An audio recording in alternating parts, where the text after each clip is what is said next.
cada uno de los textos que estamos leyendo en esta liturgia se interconectan y nos motivan hacia la testificación, el testimoniar nuestra fe. Así que renacer en un mundo en caos, ¿qué implica? En un mundo convulsionado por el estrés, por nuestros quehaceres, por políticas totalmente terribles que van y agreden la vida en sí misma. La fe en Jesús implica entonces el paso del renacimiento, o lo que significa el renacimiento es ser una nueva criatura. Y eso nos coloca en muchas veces la discusión si el ser humano puede cambiar o modificar cosas, ¿no? Nos recuerda en las relaciones de pareja muchas veces cuando decimos tú ya te casaste, así que así viene el modelito, me aguantas hasta que el Señor nos lleve. Entonces la pareja se pone a orar para que el Señor se lo lleve rápido. Entonces, pero ¿qué significa renacer entonces en medio de toda esta situación? El primer texto, el texto de divisa, el texto que nos motiva, Primera de Pedro, capítulo 1, versículo 3. Bendito el Dios y Padre de nuestro Señor Jesucristo, que según su grande misericordia nos hizo renacer. ¿Y renacer en qué? Para una esperanza viva. Esperanza que tiene que ver con dinamismo, tiene que ver con movimiento. Y el movimiento no que involuciona hacia atrás, sino más bien el movimiento que nos hace caminar hacia adelante. A veces pensamos que seguir a Cristo es cargar nuestra cruz y pensamos que la cruz es el esposo, la esposa, los hijos, las hijas, cuando en realidad la cruz que nos plantea los evangelios es la cruz del evangelio, la cruz del reino de Dios. La lucha por la justicia, la lucha por la libertad y la liberación, la lucha por la solidaridad y la caridad, la lucha por la verdad en medio de un mundo donde nuestra presidente o presidenta ya escuchamos los discursos que da sobre el Rolex, ¿verdad? Entonces, ¿cómo hablar de la verdad desde nuestra fe en un mundo lleno de mentiras? Eso nos plantea algunas cuestiones de la primera lectura. Isaías, voy a tratar de concatenar estos textos bajo el tema de creer y vivir la resurrección, la esperanza en un mundo distinto. Entonces, Isaías 40, versículo 26 al 31, se plantea como una esperanza al retorno del exilio. Desde que Israel había sido llevado al exilio en Babilonia hasta que Isaías pronuncia esta profecía, más o menos hablamos de unos 50 años. 50 años de destierro, 50 años de exilio, 50 años donde es difícil pensar que el retorno sea posible. La mayoría de nosotros o somos migrantes o somos hijos de migrantes, ¿no es cierto? Personas que han tenido movilidad social hacia Lima. En el caso de mis papás, migraron de Cajamarca a Lima. Yo nací en Lima de casualidad, pero toda la costumbre y la sangre cajamarquina, ¿verdad? Y todos somos de una u otra manera o migrantes o hijos de migrantes. Israel pasó por una situación parecida, aunque más extrema, porque no solo migró por voluntad propia, por buscar un futuro mejor, migró o los hicieron migrar en esclavitud. Entonces, lo primero es la esperanza en un retorno a la tierra prometida, después de 50 años. El pasaje de Isaías nos plantea la fuerza o la utopía o el sueño de volver al mundo, no que dejamos atrás, porque también muchas veces pensamos que el tiempo pasado fue mejor que el presente. Y el tiempo pasado puede haber sido bueno, pero no mejor que el presente. Porque el presente tenemos la capacidad de cambiarlo. El pasado ya pasó y no hay posibilidad de cambio. Ese es el sueño de la esperanza, en que el presente y el futuro puede ser distinto, podemos renovarlo. En cambio, de nuevo, el pasado solo nos queda recordarlo. Israel tiene esa esperanza y el profeta Isaías recuerda esa esperanza cuando está dando la profecía. Y esto tiene sus conexiones. ¿Qué significa para un pueblo el ser llevado al cautiverio? Para nosotros hoy no significa mucho porque no vivimos en una región convulsionada y tampoco vivimos en una guerra donde los perdedores son llevados al cautiverio. No vivimos en una situación así por todo el tema de los derechos humanos. En esa época, sí, los pueblos perdedores eran llevados cautivos. Y eso se interconecta con el Salmo 137, versículo 3, y todo este salmo, que habla precisamente del lamento, de al parecer Dios, Yahvé, había perdido. ¿Cómo entender a Dios entonces, no solo cuando ganas, sino cuando pierdes una batalla? Cuando parece que ya no hay esperanza. En nuestros casos, por enfermedad, por crisis económica, por falta de empleo, por crisis social, por crisis política, la esperanza siempre está allí pendiendo de un hilo. Se puede perder y nos puede hacer perder la perspectiva. La fe desde Isaías, entonces, es siempre una aventura. Una aventura que nos conecta no con el pasado, sino que nos conecta con un futuro que puede ser mejor y desde eso mejor puede ser distinto. En esta lógica, Isaías se conecta con Primera de Pedro.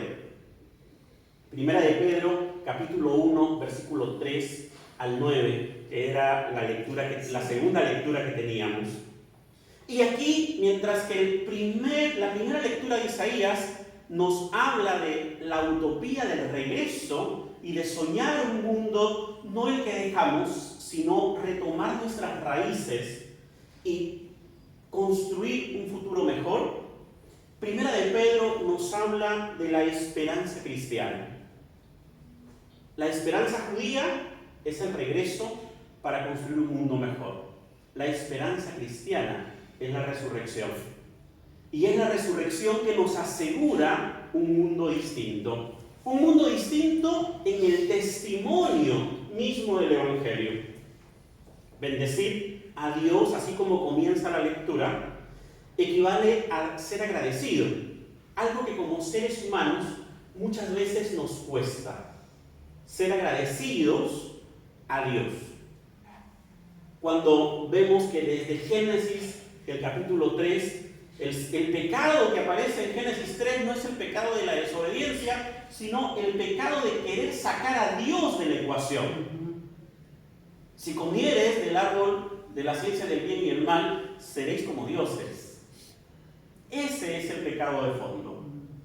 Y allí es donde Dios provee la esperanza en la resurrección. Primera de Pedro es un himno, entonces. Un himno a la esperanza, un himno a la oración. Un himno que toca los principales temas del bautismo como identidad testimonial. Esto nos alimenta en la fe y nos protege a su vez, pero nos da una tarea difícil. En medio de tanta teología de la prosperidad que podemos escuchar o confesión positiva, en medio de tanta New Age que podemos escuchar, donde nos dice que hay que confesarlo y podemos alcanzarlo todo, el cristianismo y el seguimiento a Jesús exige reconocer que por causa del Evangelio el camino a seguir es el martirio.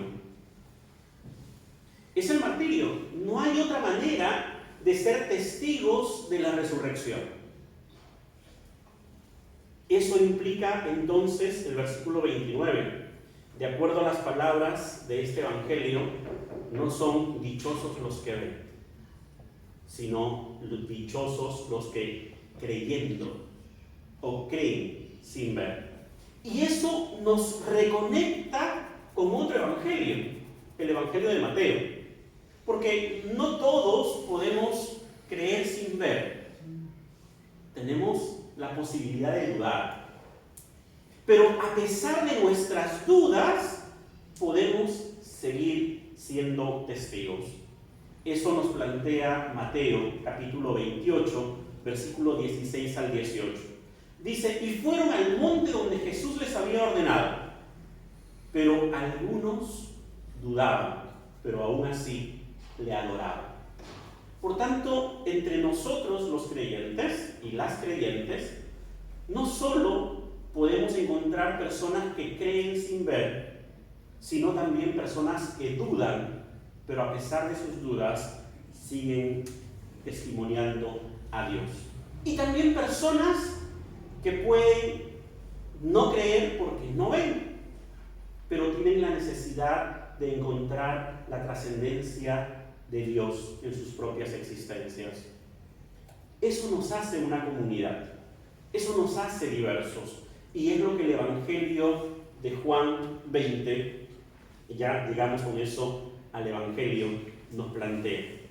No nos dice que la comunidad es homogénea, no nos dice que en la comunidad todos tenemos las mismas características, somos diferentes, somos distintos en manera de pensar, en manera de actuar, en manera de vivir, en manera de adorar a Dios. Pero en esas diferencias podemos encontrar una común identidad. Eso nos lleva a una pregunta transitoria. ¿Cuál es la actitud de los creyentes al encontrarse con Jesús? ¿Esperas ver para creer? ¿Puedes dudar y aún así seguir adorando a Dios, adorando a Jesús?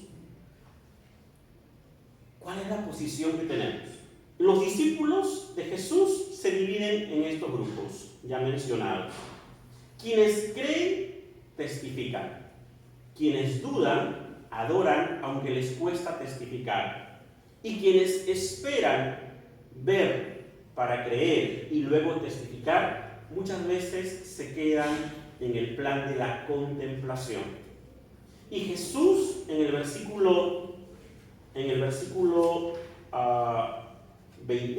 26 ve, y en el versículo 21 dice que se aparece a los discípulos y los envía, y luego sopla sobre ellos, los reviste del Espíritu Santo para volverlos a enviar. Y la única manera de encontrarnos con Jesús no es viendo necesariamente, sino que a pesar de las circunstancias que vivamos, podamos mantener una fe, aunque incipiente, aunque una fe no como el grano de mostaza, porque el grano de mostaza no es citado en los evangelios porque sea pequeño, sino porque es despreciable.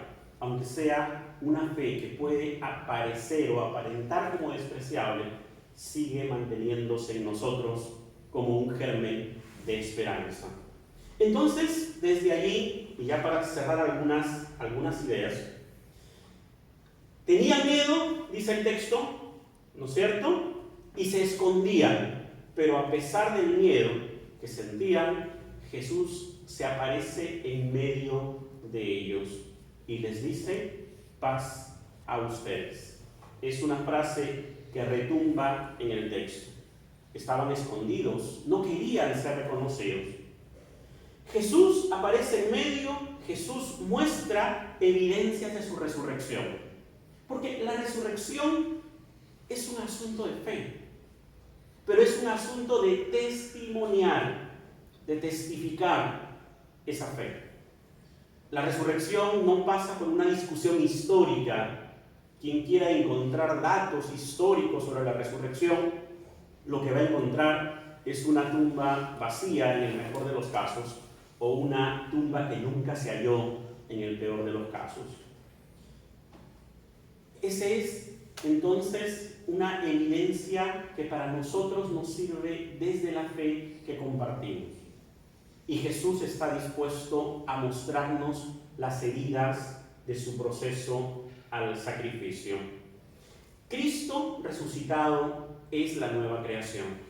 Tomás esperaba encontrar a un Jesús igual como antes de haber sido sacrificado.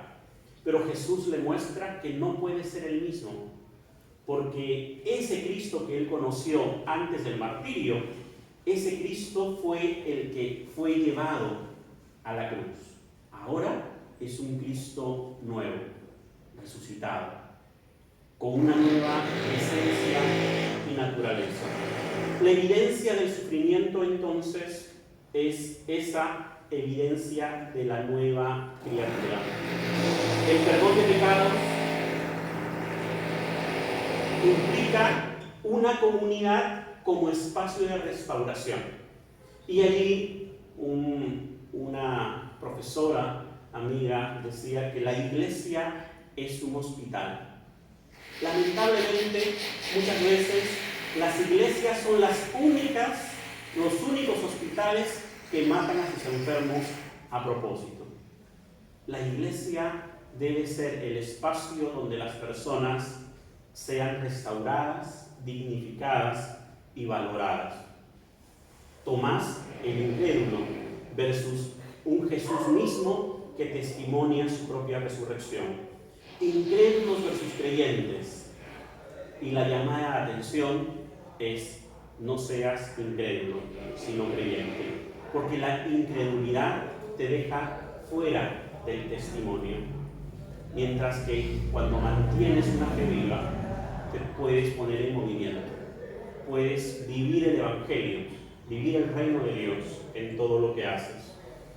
¿Quiénes son los bienaventurados? Y ya termino con estas ideas. ¿Quiénes son los bienaventurados? ¿Quiénes son los felices en este Evangelio? Felices los que sin ver creen, porque solo creyendo podemos mantener la esperanza, y al mantener la esperanza podemos dar fe, podemos dar testimonio de lo que tenemos con nosotros, que es el ser una nueva criatura. Entonces nos preguntamos, ya para cerrar, ¿por qué es difícil creer sin ver? ¿Por qué es difícil creer sin ver? ¿Qué nos cuesta? Y esa es una pregunta que debemos de hacernos, cada uno de nosotros. ¿Por qué nos cuesta muchas veces creer en el Evangelio o creer en el resucitado? Queremos evidencias fácticas, positivistas, concretas para creer. Cuando encontramos a Jesús resucitado en cada una de las relaciones interpersonales que tenemos, en la iglesia, en la casa, en la calle, en todo lugar donde estamos. ¿Cuál es el mensaje entonces para hoy? El miedo nos paraliza. No demos lugar a que el miedo nos paralice. Sobre todo el miedo a ser observados por nuestra forma de pensar, por nuestra forma de testimoniar la fe en una sociedad que normaliza el sufrimiento, la desigualdad y la deshumanización. Allí es donde debemos ser testimonios. Hoy testimoniar a Cristo resucitado exige mantener la esperanza y señalar el testimonio falso, las mentiras de la casta gobernante y todo lo que conocemos como los gobernantes que nos rodean. Hemos normalizado el sufrimiento, la exclusión, el choreo de los políticos de turno, la corrupción. Es muy común escuchar: yo no vivo de la política, yo de política no sé nada. O en algunos espacios de la mesa decían: yo no hablo ni de política ni de religión, como si con eso se contribuyera al testimonio cristiano en el espacio público. Y ahí Aristóteles decía que somos animales políticos, y quien no es político es solo animal. Una frase para recordar. Y por último, y finalmente, el Espíritu de Dios nos embiste para enfrentar nuestros miedos, para que estos no nos paralicen, para que sean testimonio del Cristo resucitado, enfrentando injusticia, la mentira, la politiquería barata y el abuso religioso en muchos casos. Es decir, el testimonio no debe estar permeado por el miedo, sino por la esperanza. Muchas gracias. Bendiciones. Amén.